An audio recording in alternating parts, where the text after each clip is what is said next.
morning, everyone. It's a pleasure to be here and be talking about something other than Cabernet Sauvignon.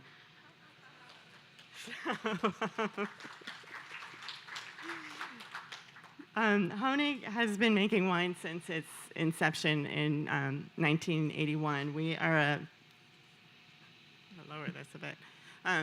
We are a Cabernet Sauvignon and Sauvignon Blanc focused winery. And we're currently making about 50,000 cases of our Sauvignon Blanc, our what we're calling classic Sauvignon Blanc. It was a Napa Valley appellation, but for reasons out of our control, it is now a multi-appellation Sauvignon Blanc. And then we make about 1,500 cases of our Rutherford Sauvignon Blanc. So that's the second wine that you have there. We started purchasing fruit from Lake County in 2010 and integrating that into our Napa Valley Sauvignon Blanc. And as of 2017, we've transitioned to a multi-appellation Sauvignon Blanc for that wine.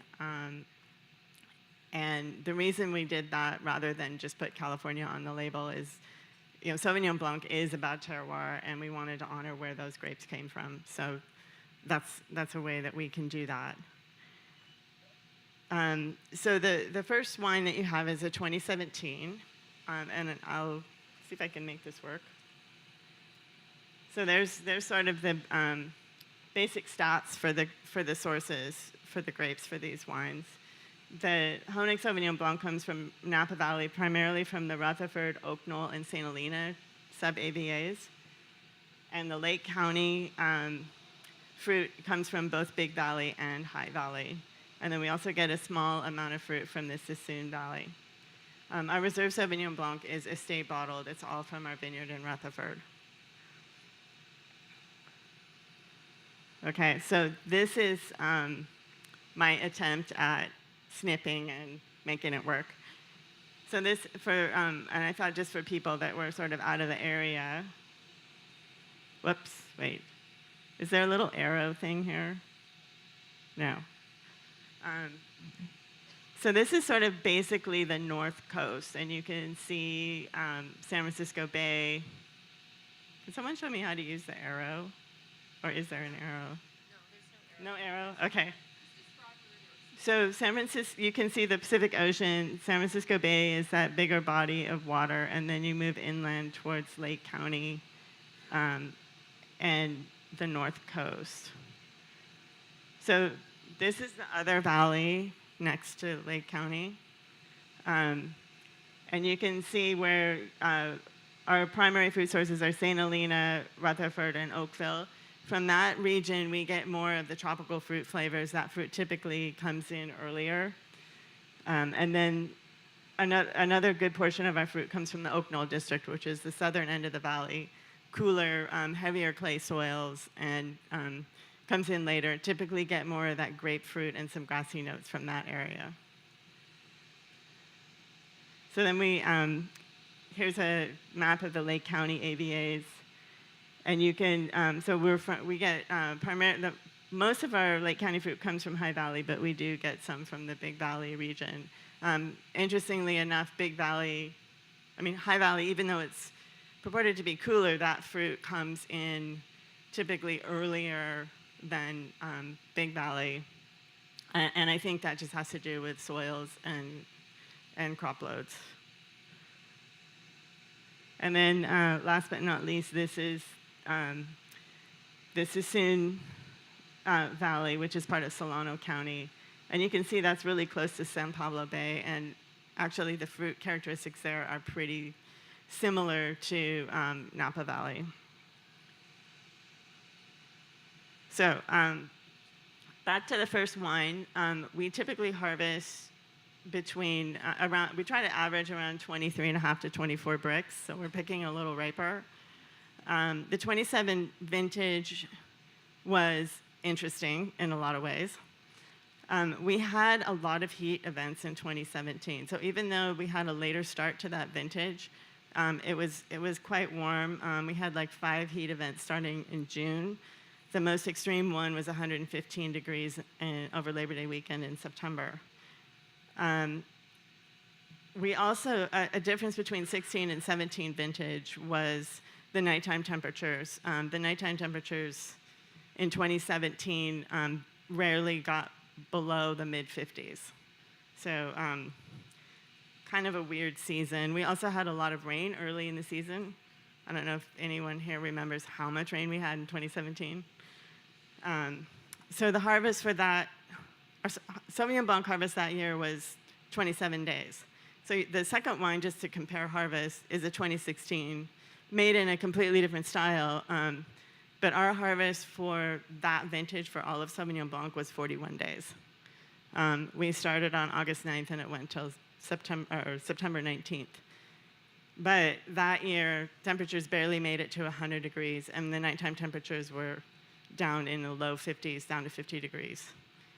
So just, climate anomalies, some things to think about when we're dealing with climate change. So in terms of fruit processing, we do a mix of direct to press and intentional skin contact. Skin contact is a little bit of a pain, but it's worth it to us because we feel like it ramps up a lot of the grapefruit flavors and gives us more intensity in the wines. The 2017 Sauvignon Blanc is stainless steel fermented. We use about 9 different yeasts because we can get a lot of varieties of characters that way. And then we blend it and bottle it starting in December. So, yeah, it makes for a fast-paced life. So,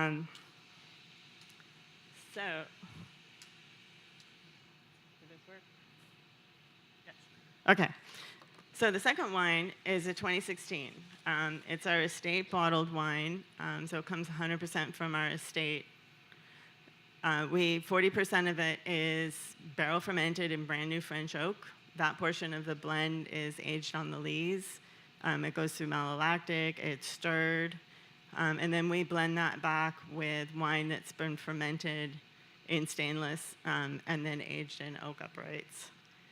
And we've chosen about 6 different coopers specifically for Sauvignon Blanc, and we also use about 7 different yeasts in that, again, and 3 different malolactic cultures. So that is bottled. That was bottled in July of 2017. So, different style. It's really fun with Sauvignon Blanc because it's such a malleable varietal. You can pick it low sugar, high sugar. We actually do a dessert wine, so you can pick it really high sugar. And that's about it. I guess we get questions later. Okay, so I'm turning it over to... Yes, we can turn the mic over to Fabian Bravo, winemaker at Brander Vineyard. Right. Thank you very much, Kristin. Sorry. Fabian, Brander Vineyard is in Los Olivos, if I'm correct. Yeah, Los Olivos, ABA. It's a biodynamic vineyard planted in 1975. Yeah. So thanks for having me here today. So I work at Brander. I've been there since 2007.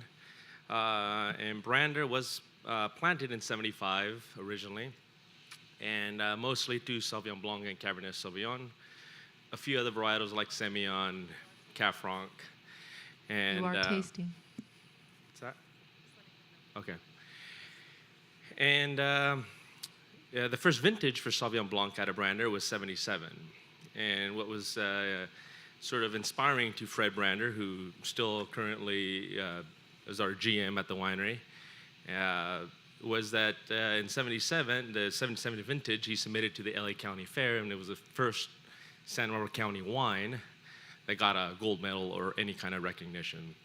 So kind of set him on this path and decided to make different, mainly one Sauvignon Blanc that was all estate. As time goes been on, we've needed to buy fruit from other vineyards locally from around Brander. Usually they have some connection to Brander or not, whether they took clippings from us a while back or Fred's family was partners in that business. So close relationship with other vineyards all within the Los Olivos district. And that leads me to my touch on the Los Olivos district, because a new AVA that passed a couple of years ago also submitted the application by Fred Brander. That was pretty exciting news. It's within the San Ynez Valley, within Santa Barbara County. So I did have a slide of the Los Olivos district up that kind of shows how we're in an east-west valley there in the San Ynez Valley, so definitely some marine influence.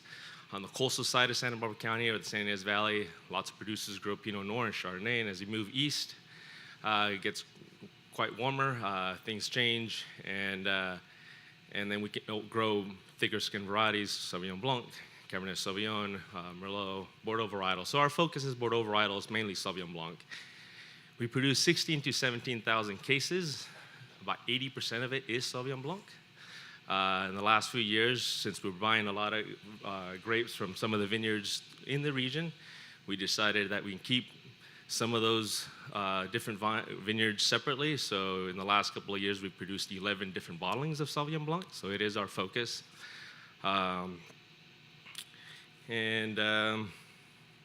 We're most commonly known for a Sauvignon Blanc bottling that has a pink stripe diagonally across the label. That's about 75% of our production right there. And just our flagship Los Olivos district blend. We do crush and destem all of our fruit as it comes in, from end to end. We have a press that can fit, about 4.5 tons after it's been crushed. So it is a small winery. I feel that way because and things move pretty quickly during Sauvignon Blanc time. Things get skin contact from 30 minutes from the time that's in the crush pad to the time we get it into the press, or sometimes we'll leave it overnight for 24 hours. We push the envelope a little bit more on the Au Natural, which is the first of the two wines that you're tasting. That particular vintage, we only pushed it to about 8 hours skin contact on a percentage of that blend. We do, on both of these wines that I have today, we do let them sit on the fine lees for about 5 months before we bottle. So we usually bottle around March or April. So I'll touch on the first of the two. The Au Natural was a Sauvignon Blanc we started in '96. Kind of an accident or unplanned bottling because of the next bottling. The next wine we're tasting, and I'm just brief referencing it, was one that started in 1990, named after Fred Brander's son. And it was fermented and aged in barrel, and then he kept some of that same wine in stainless, loved it, and decided that a few years later that he'd make a stainless Sauvignon Blanc, hence called it the Au Natural. It does not imply we do use native yeast. People ask me that often. We do inoculate with all of our wines. We do sometimes produce native yeast stuff off on their own, and we're always playing around with different projects. So this particular Au Natural is a blend of all brand of fruits, all estate, different blocks. Every block has different clones, different picking dates. Within Brander, we pick usually in 2 weeks. Time period for Sauvignon Blanc, so we start usually picking 20 and a half, 21 bricks. We got to check out the equipment, make sure everything's working right, and the crew's up to speed. pH is usually around 3.1, and we try to wrap it up. The idea is to have it picked between 23 and 25 and a half bricks, so 25 at the other end. And the pH is usually between 3.1 and 3.4 at most. With a stainless steel Au Natural, the idea is to balance the wine out. So we pick different lots within the vineyard, different tanks. We usually have about 45 different lots of Sauv Blanc, lots of 1,100 liter tanks, obviously a lot larger formats too. So we pick our favorite reasons, and we're picking it and blending it back together. The Cuvée Nicholas, even though we started that in 1990, we changed it in 2016 to be 100% Sauv Blanc. It used to be blended with Semillon. And there was a hole in our 11 Sauvignon Blanc lineup. One was to be a little more appealing to more people. So we can switch over to the Cuvée Nicholas now. It is also all estate. We are picking also on the riper end, 23 to 24 and a half bricks. Alcohol still under 14, 13.9. But you will notice there is a little RS in that wine too. It's about 0.5% RS after looking at all the different units. And we thought it would work because of its fruitiness, of its acidity, putting it all together, masking it with the little oak. And it's been a really popular wine for us in the last couple of months. Our distributor and our wholesaler love it. It's a hole they hadn't filled in. And so that's a new wine for us too. Go ahead. Yeah. So I'll tell you guys a little bit about the barrel. We use both 225 liter and 500 liter puncheons. 27% new, all French. It is fermented and aged in barrel. And our production size on this is only about a little shy of 400 cases. And like I said, usually it's 5 to 6 months between harvest and bottling time. And certainly until I have to rack it before we do fine it and bentonite and before bottling. Any questions? I'm curious how this fruit soaks up all that oak, because this wine is so balanced. You've got a lot of new oak in there. Thanks. Yeah, it's I think the richness of the wine, the acidity of the wine, and I think it all sort of balances itself out. With especially, and normally I wouldn't disclose it has that much RS, but I think we all would. People would call me out if I didn't, because some of you guys would immediately call it out. Yeah. So I figured I'd just be transparent, and that's what it is. So. Well, thank you for your candor, Fabian. Thank you very much. And for sharing these wines with us. No problem. Thank you. Thanks for having me, and that's a pleasure. Delicious. Really delicious. And now I'd like to welcome Erica Crawford. Erica is the owner of Loveblock Wines, as I said, in Awatari Valley, Marlborough, New Zealand. You'll be tasting wines 6 and then wine 5. So please begin, if you haven't already, with wine 6. And then follow with wine 5. Thank you.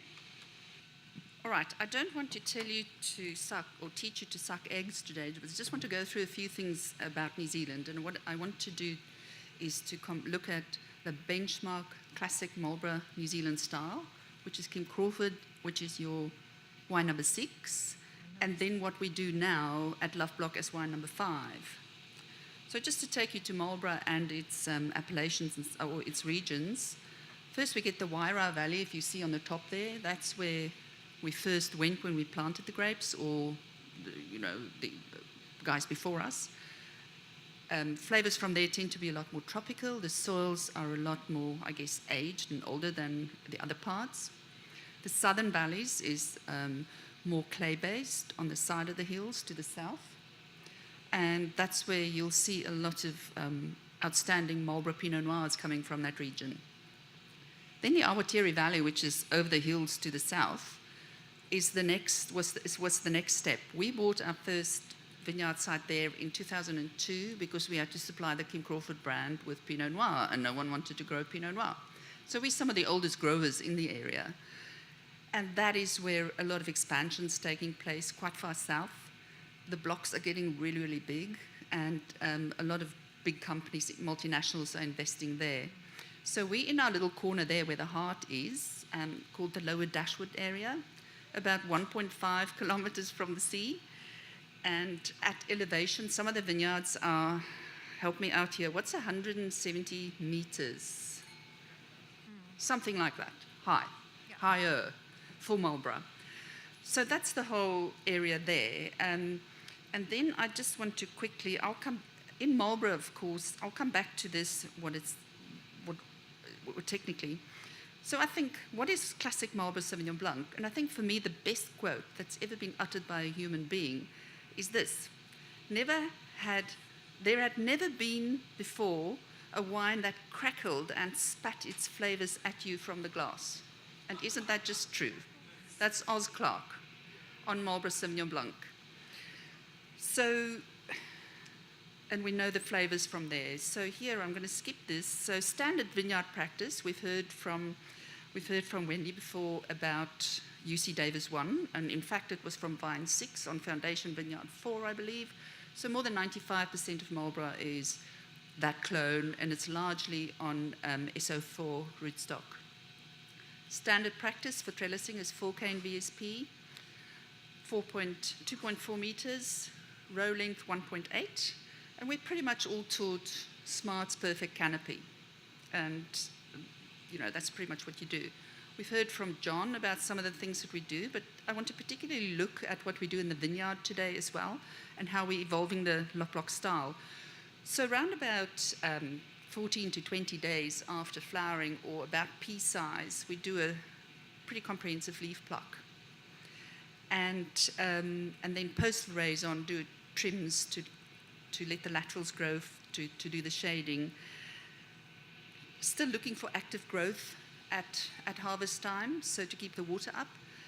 And then this is pretty much what it looks like.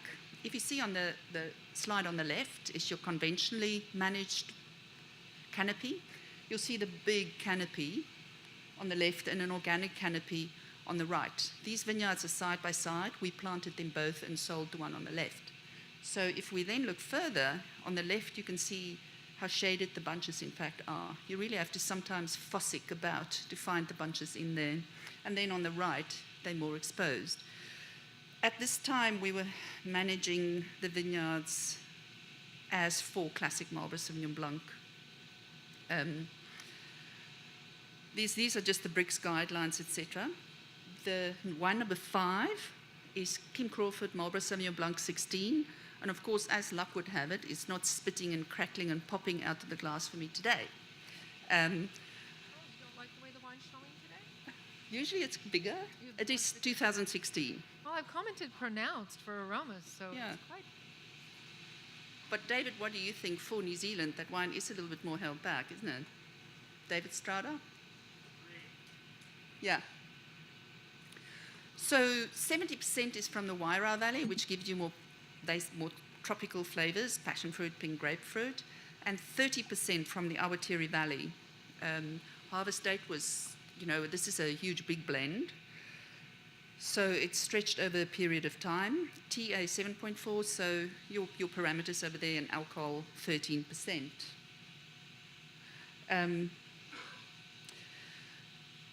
So obviously that leaf pluck, pre-veraison leaf pluck is quite important because during that period it raises the pyrazines, and post-veraison shading retards the decline of the pyrazines. So everything we do around that is to enhance the pyrazines, to give you those big vegetal flavors. What we do at Loveblock, it's estate, unlike what we did at King Crawford, where we bought grapes in and basically made the first virtual brand. Now we estate grown, and I can tell you, you certainly make a small fortune from a big fortune very quickly. That we've learned, and it's quite different managing things that way. So for Loveblock, that is wine number 5. We're seeking a riper style or a softer style. And here's what we do and how we're deviating. So for this vintage, there was a leaf pluck, pre-veraison. We're doing it later. So we're not seeking to enhance the pyrazines. Then we do a hard leaf pluck post-veraison to 35% of the vines, and they're really quite exposed. So we're trying to reverse manage the pyrazine curve, where the classic style seeks to really enhance it and keep it up post-veraison. We're not seeking that. So we can see it in the 17 particularly, that you will have at lunchtime there. I think it makes quite a difference. You can see in the wines, I think the Loveblock's a little softer, because in the Awatiri Valley, in Marlborough, we know that both the pyrazines and the thiols are higher than other regions in the world, but also higher than Hawke's Bay in New Zealand. What they're finding is that in the Awatiri Valley, the pyrazines are higher there, but my feeling is that 3MH and 3MHA is higher there too, because John spoke about the PMS addition at the harvester. So we're still seeing the big fruity flavors despite not giving them that treatment. Their skin time is only 1 hour, so it is really quite quick. It's basically filling the truck. Essentially, we're using a select harvester with an onboard sorter We do no field ads because, as I said, because all the wines are made as per organic certification. By way of background, 40% of the vineyards are certified organic. That organic blend is sent to the rest of the world. The US has a component of sustainable vineyard in there as well because we busted the cap for organics. And secondly, it is hard to certify for the US. We're expanding our organic handprint now to try and get to fully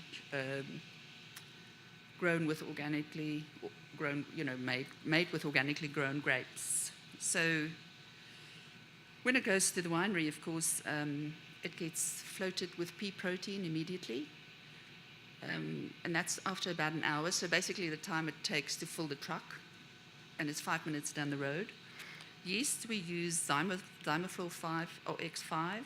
And then the thing called Wild and Pure is something we started using now. So that's really it, I guess, about that wine. What we're looking at doing in the vineyard now is we did some trials this year on shaking. So we just send a harvester across the vines, post-flowering, probably 14 to 21 days, shake the vines to shake out all the muck, and then it drops about 7 to 8% of the berries. And we have found that those clusters are definitely looser and less infected this year because it was a slightly wet vintage. So we'll be doing that across the vineyards this year and try and manage it that way because I think the climate is changing. We also this year trialed a green tea edition instead of PMS to see what we can do with that. Kim and I are really at odds with styles, so I really would like to go the way of more skin contact on lees, and we're getting there, but you can imagine this, he loves making those big styles. I want to go the other way. My role is largely in the vineyard, he's in the winery, and as you can imagine, it leads to robust discussion. Thank you.